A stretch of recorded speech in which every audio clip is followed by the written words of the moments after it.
Muchísimas gracias, Manuel. Me vas a permitir. Formo parte recientemente de la unidad de apoyo de la Unidad General del Agua del Ministerio para la Transición Ecológica y el Reto Demográfico.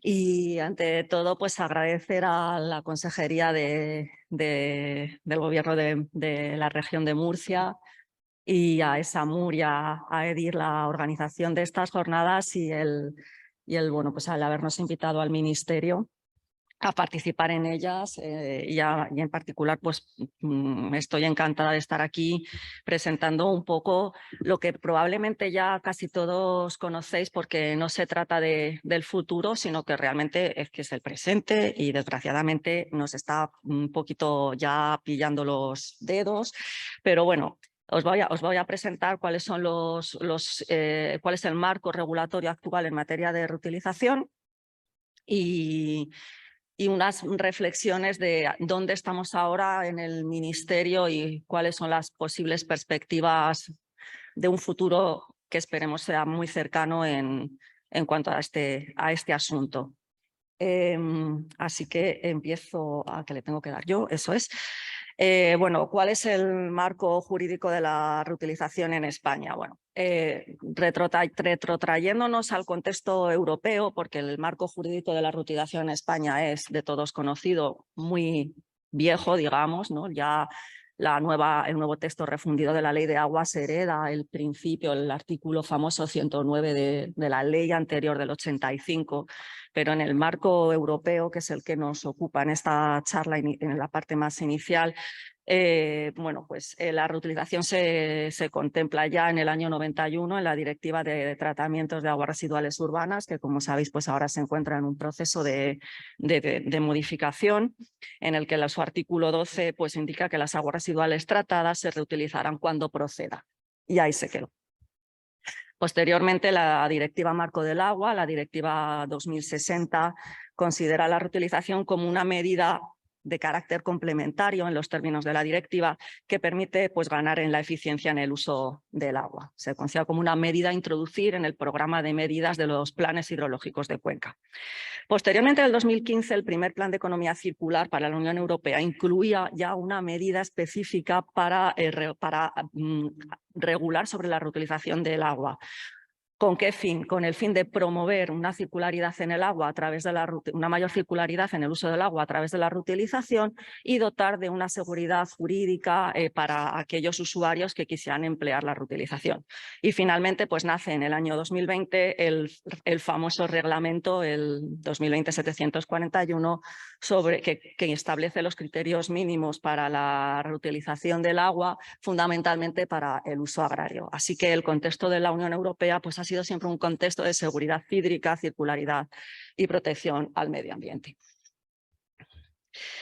En España, ¿qué tenemos ahora? Pues tenemos un marco normativo básico que actualmente está compuesto por este reglamento en lo que atañe a la reutilización para usos agrarios, y además tenemos el reglamento vigente con anterioridad al 2020, que es el reglamento 1620 del año 2007, que regula los usos, como todos sabéis, los usos que no son agrarios, ¿no? Entonces ahora estamos en un periodo de convivencia de los dos reglamentos y esto genera pues ciertos desencajes, sobre todo de carácter administrativo, procedimental a la hora de cumplir con la normativa y también pues, a la hora de evaluar los riesgos en lo que estamos hace un tiempo y en lo que realmente tenemos que centrarnos ahora, ¿no?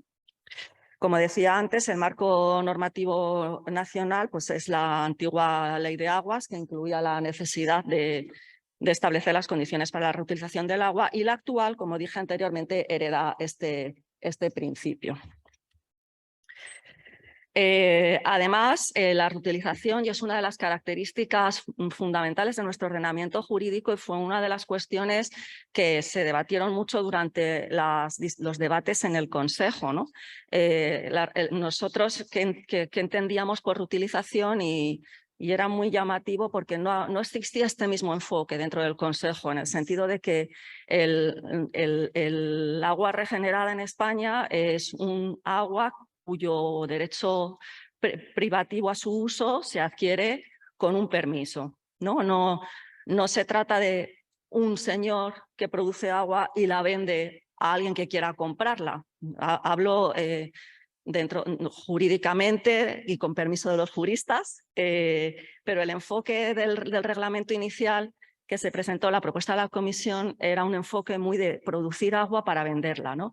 Entonces, a nosotros este enfoque no nos cuadraba para nada, porque dejaba al una de las principales partes de la reutilización, que es el usuario, absolutamente desprotegido.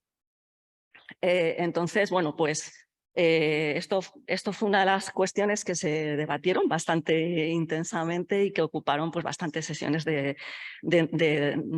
tuvieron que debatirse a lo largo de la propuesta. Entonces, ¿por qué digo esto? Porque en nuestro reglamento de planificación, el Real Decreto 907 de 2007, que ha sido modificado recientemente, bueno, hace un año largo, la reutilización forma parte de los balances hídricos y estos, tal y en los términos del reglamento y de la instrucción de planificación, son tomados como una fuente de agua que procede de lo que técnicamente llamamos los retornos de las depuradoras, ¿no? Entonces, esta reutilización sí que forma parte de esos balances y, por lo tanto, forma parte de la contabilidad para tenerlas en cuenta en las asignaciones a los distintos usos. Bien, es verdad que esto no se aplica estrictamente en todos los planes hidrológicos de cuenca, sí se aplica en los planes en los cuales la reutilización es más imperiosa, la necesidad de estos recursos es imperiosa y estos recursos forman parte de este sistema de asignaciones y reservas que tienen los planes. Nuestra idea en el Ministerio es que esto se haga extensivo a la totalidad de las cuencas, ¿no? Que realmente la reutilización forme parte de estos balances. Y además, como decía antes, en los términos de determinación de los requisitos y también establece, como todos sabéis, un marco jurídico, pues tenemos el reglamento 1620. Bueno, ¿qué dice el reglamento europeo? Pues algunos elementos que he llamado así como inspiradores, pues el objetivo y el ámbito de aplicación, que es contribuir a los objetivos de la directiva Marco del Agua, ¿no? Abordando la escasez de agua, menciona y hace alusión al artículo famoso 12 de la 91271, sobre el que apenas hubo reporte a lo largo de todos los ciclos, apenas ha habido reporte oficial a lo largo de todos los ciclos de notificación del cumplimiento de esta directiva, ya que bueno, pues la notificación sobre el cumplimiento se ha centrado en otros aspectos mucho más relacionados con la depuración y menciona es particularmente el reglamento relativo a la higiene de los productos alimenticios, que es el reglamento 852 de 2004. El reglamento se redacta teniendo en cuenta la legislación en materia de seguridad alimentaria y también teniendo en cuenta las normas relativas a las normas ISO relativas a la reutilización, ¿no? Entonces, admite una gestión del riesgo a lo largo de todo el sistema de reutilización y se incorpora el concepto de la norma ISO sobre las barreras como elementos de protección frente a los riesgos ambientales o sanitarios. Y tiene un enfoque muy variado en lo que se denomina un plan de gestión del riesgo. Es decir, en este nuevo enfoque de la reutilización, la evaluación del riesgo se hace patente, hay que escribirla y hay que plantearla como un plan, como un instrumento de planificación o como un plan que tiene que incorporarse al propio permiso.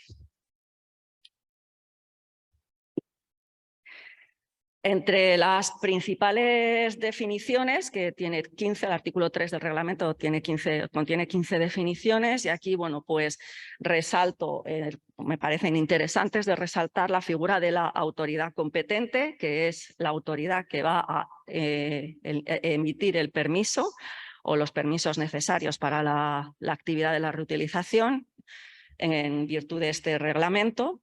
El operador de la instalación de regeneración, que es responsable de su parte hasta lo que se denomina el punto de cumplimiento, Es importante resaltar la parte responsable en todo el sistema de reutilización, no solo la autoridad competente o el operador, sino aquellas partes que tienen una responsabilidad para asegurar que el agua regenerada va a ser utilizada con garantías de calidad. Y luego están todas las partes de las definiciones relativas a la gestión de riesgos, como son pues, los conceptos de peligro, riesgo, medida preventiva o barrera que veíamos anteriormente y que en una de las mesas de entre hoy o mañana pues, podremos ver. Es de destacar el sistema de reutilización del agua, que es el sistema que va desde la entrada de la depuradora, todos los elementos, las infraestructuras desde la entrada de la depuradora o depuradora y regeneradora, hasta el punto de uso. A lo largo de todo este sistema aplica el reglamento y, por lo tanto, hay que desarrollar un plan de gestión del riesgo. Recientemente, el año pasado, la Comisión, en virtud del propio reglamento, redactó unas directrices para apoyar la aplicación del reglamento.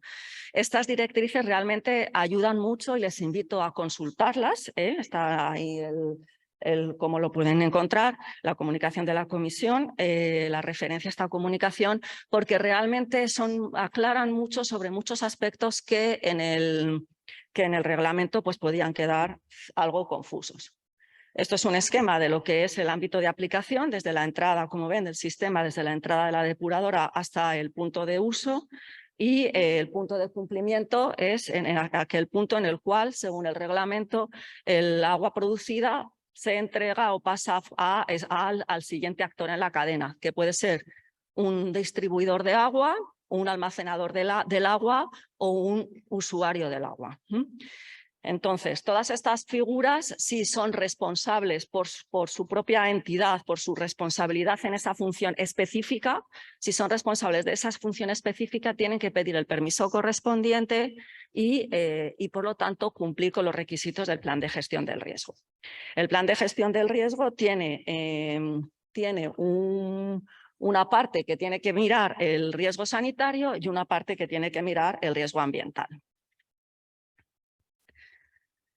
En la parte de la calidad de aguas regeneradas que corresponde al operador, pues tiene que cumplir con los requisitos que aparecen de calidad, a los requisitos de calidad que aparecen en el anejo 1 del reglamento, y cualquier otra condición establecida por el permiso que concede la autoridad competente en función de la gestión del riesgo que se haya realizado.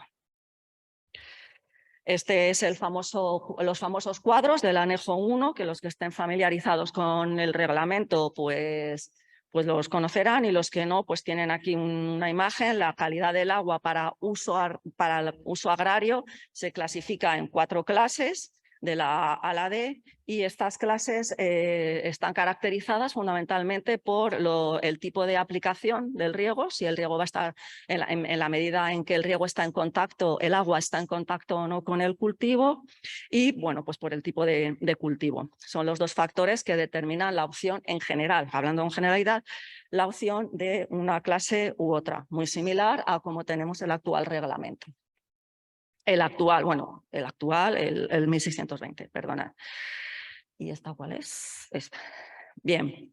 En cuanto a los requisitos de calidad, pues los tenéis ahí para cada una de las clases. Se tienen que medir de forma obligatoria la E. coli, la DBO5, la turbidez y los sólidos en suspensión. Y ahí tienen una indicación de cómo es similar, cómo van aumentando las unidades logarítmicas admitidas según las clases van siendo menos exigentes, y los criterios de cumplimiento en los distintos indicadores. No voy a entrar con detalle aquí, está en el reglamento y por lo menos creo que es importante tener en cuenta este cuadro. Y aquí también en el cuadro 3 del anejo 1 identifica las frecuencias de muestreo, que como veis en la clase A es muestreo continuo para la turbidez y al menos una vez a la semana para el resto de parámetros, y una nota especial para los nematodos intestinales.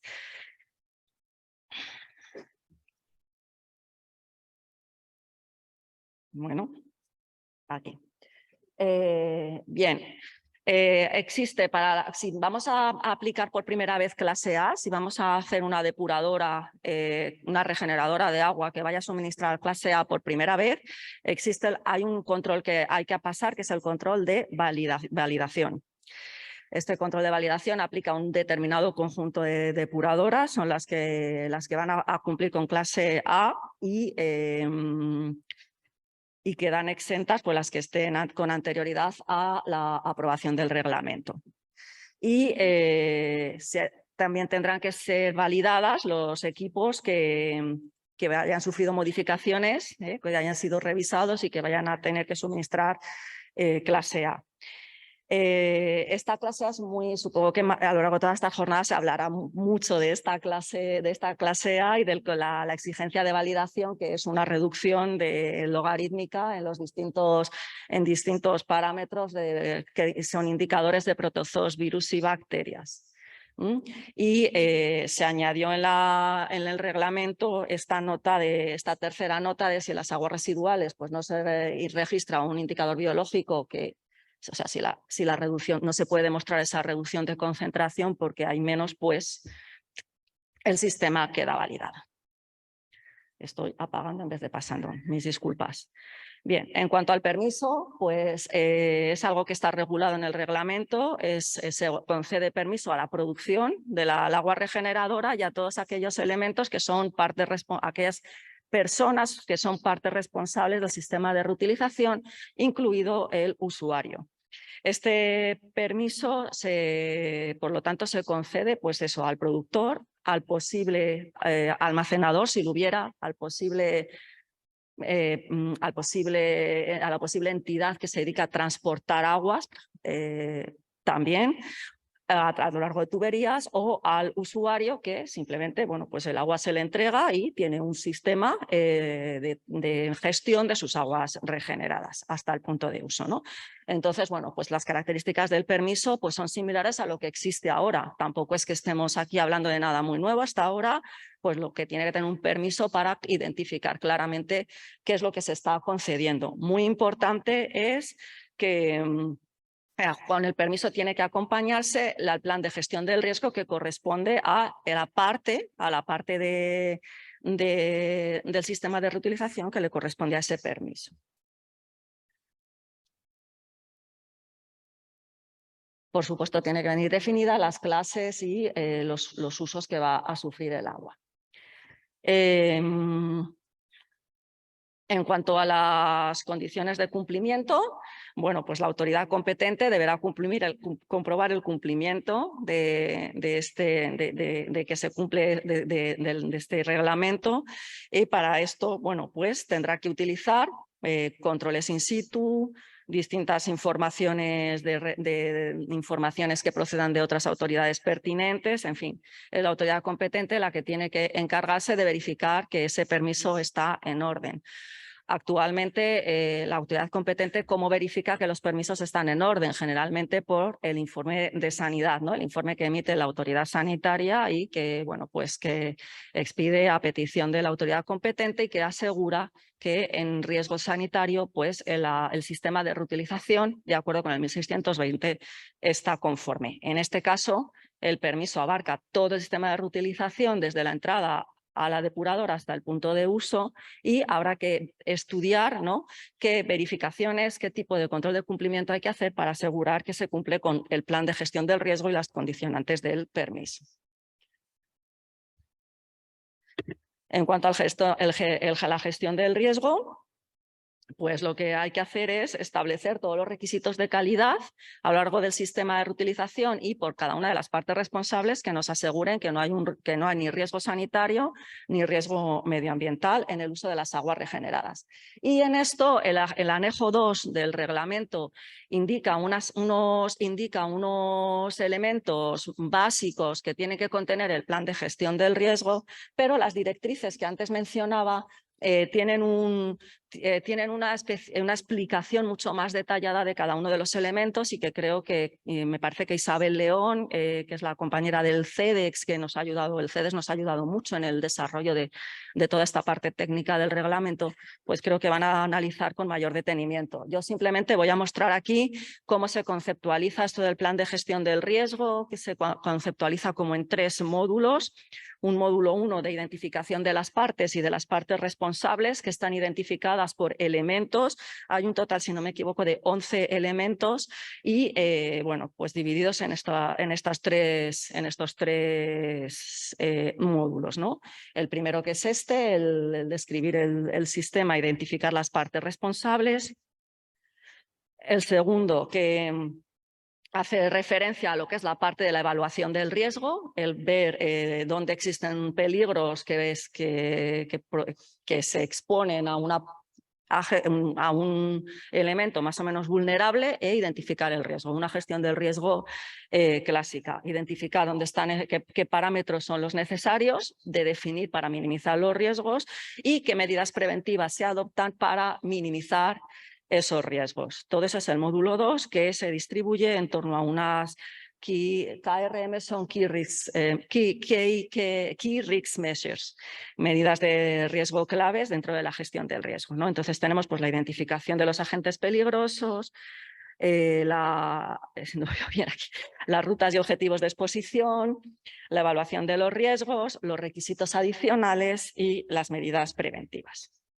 Hay que destacar aquí que no nos asustemos tampoco mucho por esto, porque las propias directrices, y así también siguiendo lo que se indica en el reglamento, indica que la plena conformidad de las aguas regeneradas con cualquier legislación aplicable al sistema de reutilización que regule contaminantes microbiológicos y químicos, junto con requisitos para el riego agrícola está establecido. O sea, cualquier requisito legal ya establecido es una garantía de que se cumple con la evaluación del riesgo. Entonces, solamente habrá que mirar si del resultado de esa evaluación, si por la experiencia, por las mediciones, por los controles realizados, se detectan algunos riesgos adicionales sobre los cuales hay que regular. Una gestión del riesgo clásica que aquí se hace como muy explícita y que hay que escribir e identificar la metodología. Pero bueno, tampoco nos agobiemos mucho con el tema, porque si hay legislación, el riesgo está cubierto y solamente hay que ver aquellos parámetros adicionales sobre los cuales habría que evaluar, que no es poco, pero en fin, tampoco es que vayamos aquí a reinventar la rueda en cada sistema de reutilización. Y finalmente, bueno, existe el módulo de cómo se evalúan los riesgos. Aquí en el anejo 3 existe la evaluación de los riesgos para la salud, que se prima la evaluación de carácter cualitativo en virtud fundamentalmente de las clásicas matrices, estas de gravedad por probabilidad de riesgos, con unas clasificaciones que las propias directrices son muy orientativas en cómo definir estas matrices. Y luego para el riesgo medioambiental, igualmente las propias directrices establecen unas definiciones de cuáles son los tipos de riesgos y también las propias directrices tienen unas tablas muy detalladas de cuáles son los parámetros actualmente aplicables en las distintas legislaciones ambientales.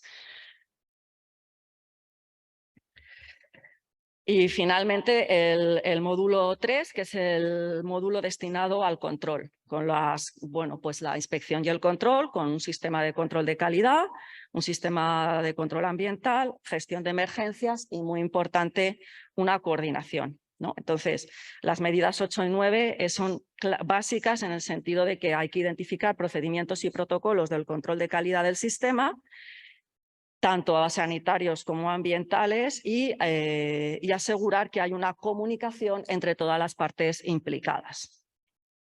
Bueno, una vez expuesto esto, que puede parecer un poco farragoso, pero yo me gustaría aludir y apelar siempre a la simplicidad y al tener muy claro de dónde partimos. Bueno, pues una vez dicho esto, y ya voy terminando, ¿en dónde estamos ahora? Bueno, pues ahora estamos en tratar de conciliar el marco el marco jurídico que había hasta ahora del 1620 con este nuevo marco que nos viene con el reglamento. En el marco jurídico del 1620, si recuerdan, toda la carga de la regeneración caía sobre el usuario. Y todos somos conscientes de que esto ha dado lugar a un conjunto de situaciones que no han hecho que esta aplicación haya sido exitosa, y no solo eso, sino que ha desincentivado en muchos casos la regeneración. Y todos ustedes saben cómo, bueno, pues cada comunidad ha salido del paso, por llamarlo de alguna manera, o ha aplicado los términos del 1620 y las leyes de planificación y de gestión de dominio público hidráulico de la manera que, bueno, pues haya podido ser posible esta regeneración. Ahora, ¿en dónde estamos? En que vamos a tener que definir una autoridad competente que... bueno, me he saltado los hitos, perdón, ahora los vuelvo a pasar. ¿Dónde estamos? Una autoridad competente que es el organismo de Cuenca, será el organismo de Cuenca, la administración hidráulica, la definición de los operadores, habrá que decir quién es el operador, ¿no? Vamos a superar todo el asunto relativo a la figura del primer usuario, todo el asunto relativo a qué tipos de permiso tienen determinados usuarios. Ahora tenemos unos permisos que son a autoridades de reutilización complementarias a las de vertido, algunas concesiones de regeneración. Bueno, hay que poner orden en todo eso y adaptar a aquellos que producen y a aquellos que utilizan. Y aquellos que utilizan tendrán que tener su correspondiente permiso para el uso. Y aquellos que producen tendrán que tener su correspondiente permiso indicándose y con los requisitos que aparecen en el reglamento. Además, está el tema de cómo se controla el cumplimiento, qué tipo de emisión de informes son necesarios para que la autoridad de Cuenca pueda asegurar el cumplimiento. Hasta ahora el informe preceptivo es el de sanidad, y si recordamos, este informe preceptivo de sanidad tiene, para emitirlo es necesario aportar un conjunto de datos que incluyen los controles necesarios y las medidas preventivas requeridas en el sistema de reutilización para minimizar los riesgos. Es decir, no partimos de cero con la legislación actual. Es verdad que ahora se requieren mirar muchos más elementos, pero las medidas preventivas era algo que había que cumplir para obtener ese informe de sanidad. En cuanto al tema del plan de gestión del riesgo, pues lo que decíamos es algo que hay que escribir. Tenemos que explicar cómo hemos hecho la evaluación de los riesgos en nuestro sistema. Y esto hay que escribirlo siguiendo un procedimiento específico, que es el que he mencionado muy rápidamente antes, que vienen las directrices y que espero que a lo largo de las jornadas se explique con más detalle y en lo que se está trabajando. Actualmente hay un grupo de trabajo europeo en el cual se han estado trabajando todos estos elementos, sobre todo el tema de las directrices y de las guías que se publicaron antes de la publicación del reglamento.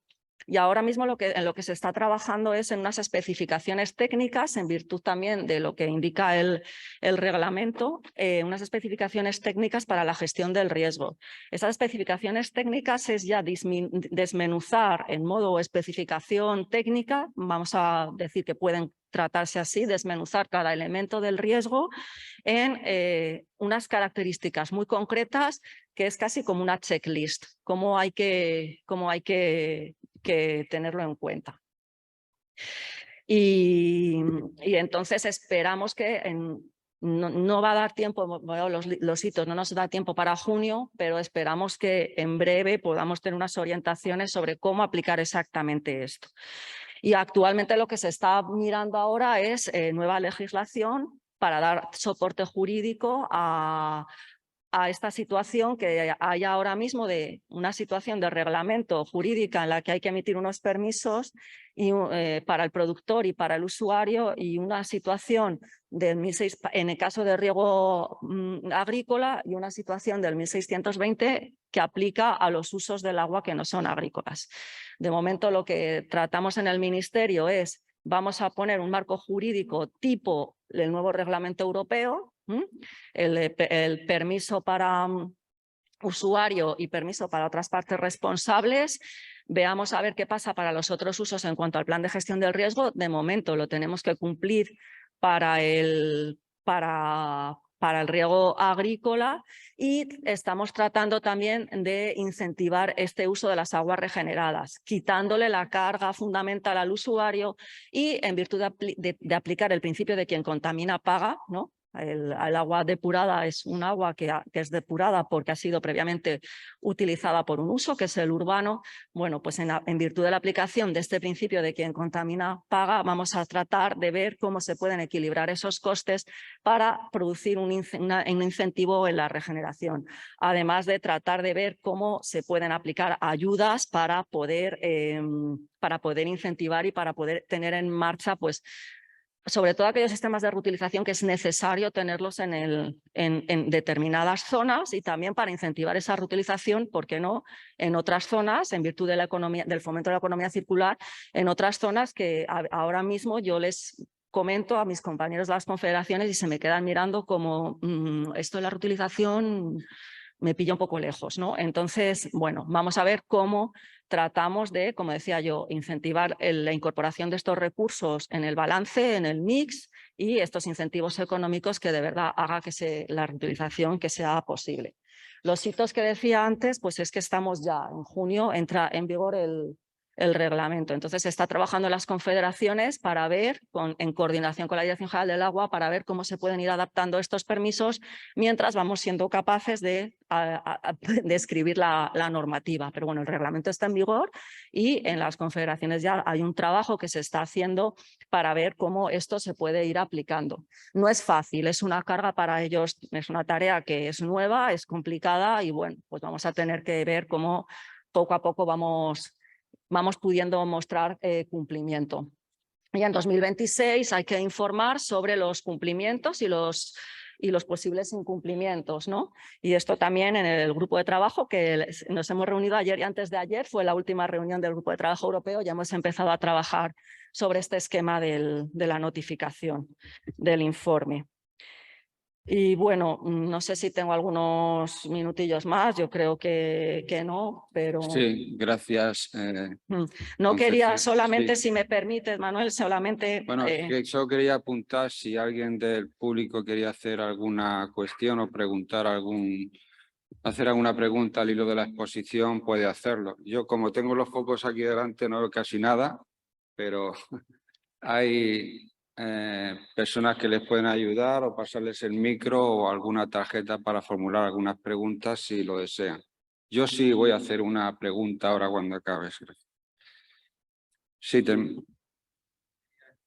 querías comentar algo más, perdón. ¿Perdón? ¿Querías comentar algo más? No, Ah. no, está bien. No, bueno, al hilo de lo que has expuesto, lógicamente ahora hay que hacer una nueva legislación, entre comillas, hay que trasladar este reglamento al terreno. ¿Prevés que sea una transición suave a este nuevo reglamento? ¿Va a ser más dificultosa para territorios donde la reutilización está menos madura que en otros? ¿Cómo prevés esta transición? Esta transición es compleja porque, compleja. En primer lugar, claro, nos encontramos con una clasificación de las calidades a cumplir que es más exigente de la que teníamos ahora. Pero es verdad que nos encontramos con unos nuevos elementos que son la aplicación de medidas preventivas y barreras. Entonces, con una combinación de ver cuáles son, qué agua está ahora mismo produciendo cada planta y qué medidas preventivas hay o es necesario aplicar en el corto plazo para disminuir los riesgos, hay que mirar si esa combinación de cosas nos permite el cumplimiento. Yo creo que en una gran parte de los sistemas sí que se puede llegar, pero es verdad que nuestros compañeros de las comisarías, de las confederaciones, están haciendo ese trabajo fino de ver esta transición que dices, ¿no? La dureza de la transición consiste en ver en aquellos sistemas de reutilización donde pues, no encaja lo que se tiene plantado o la zona de uso con lo que se está ahora mismo depurando, y hay que hacer un ajuste en el sistema de reutilización para poder cumplir. Eso para mí yo creo que es lo más perentorio ahora mismo. Y después yo creo que todo el tema de poner sobre la mesa el plan de gestión del riesgo es un tema yo creo que ya se conocemos mucho. Tenemos que saber qué aspecto tiene y cómo aplicarlo realmente, pero yo creo que con las guías y con las especificaciones técnicas hay una primera versión ya publicada en el sitio de la comisión donde se publican los documentos. Con esas guías especificaciones hay bastante luz de cómo hacer esto, ¿no? Y realmente hay mucho conocimiento de lo que pasa en los sistemas de reutilización y bueno, pues se habla de que si el riesgo sanitario está muy controlado, pero el riesgo ambiental no tanto, bueno, sabemos mucho también de riesgos ambientales. Entonces, es cuestión de ver exactamente qué informes hay que pedir o qué controles exactamente son los que hay que fijarse para poder hacer ese tic de que se cumple. Pero a mí la transición más perentoria es la de saber qué pasa con aquellos que realmente lo tienen más complicado. Perdón, todo esto tiene parte de su origen en la crisis del pepino, no sé, corrígeme, en la crisis del pepino 2011, cuando en aquel episodio que se produjo en Alemania, que hubo 53 fallecidos a causa del consumo de los pepinos, que al final resultó que no eran españoles ni eran de Almería, sino que el foco estaba en una explotación de la Baja Sajonia.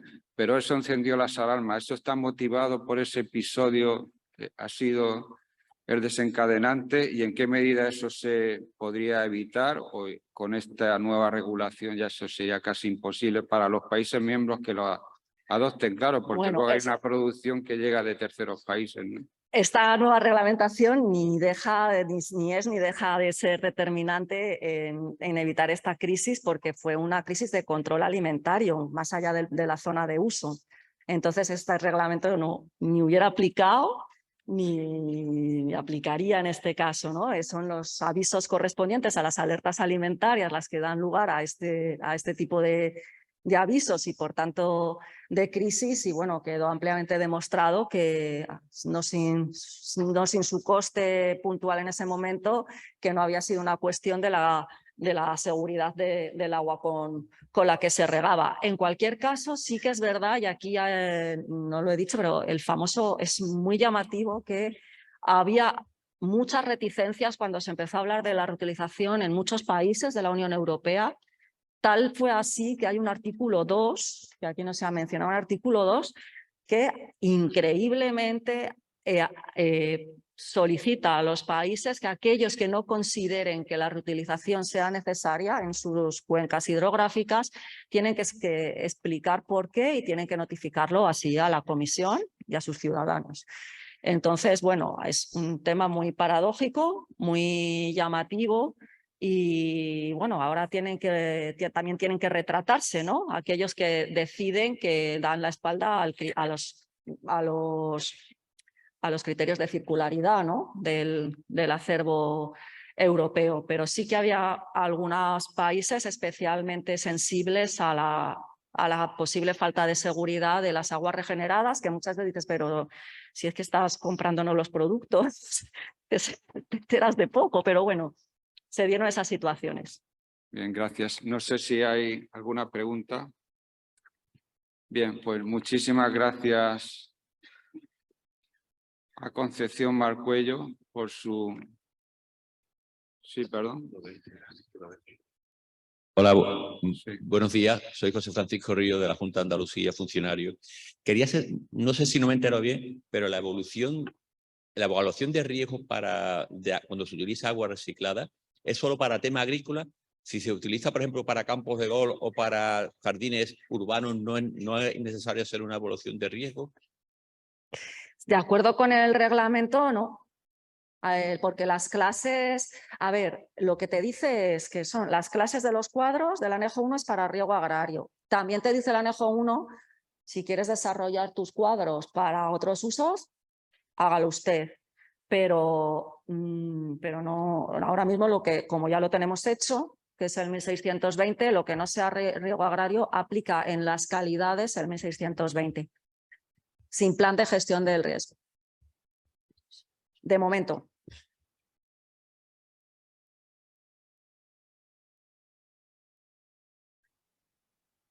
Perdón, es que en realidad no les veo. No sé si hay alguna pregunta más. Sí, hola Conchita, buenos días. Gracias. Una pregunta, ¿cómo va a aplicar ahora inmediatamente el 26 de junio este reglamento? ¿Quién va a dar permiso? ¿Ok? ¿Y cómo se va a poder, es decir, los que están regando actualmente van a poder seguir regando sin estudio de riesgo y sin permiso? Pues la teoría es que no. Tenemos que trabajar rápidamente para adaptar esos permisos y esas concesiones a los criterios del reglamento. Y en eso estamos trabajando. Tenemos que sacar un texto normativo que nos indique en qué condiciones los sistemas actuales, a la vista del gobierno, considera que estarían cumpliendo. Va a ser progresivo. Evidentemente no vamos a tener unos planes de gestión del riesgo, si me permite la expresión, niquelaos,